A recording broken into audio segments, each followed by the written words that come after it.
Title: The Boy Who Cried Wolf. Retold by Mairi Mackinnon. Illustrated by Mike and Carl Gordon. This story is about Sam, some sheep,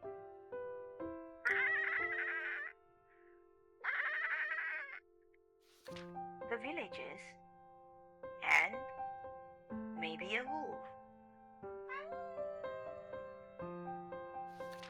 Sam lived in a little village in the mountain. Every day, he took the sheep from the village up the hill to a grassy meadow. Here we are again.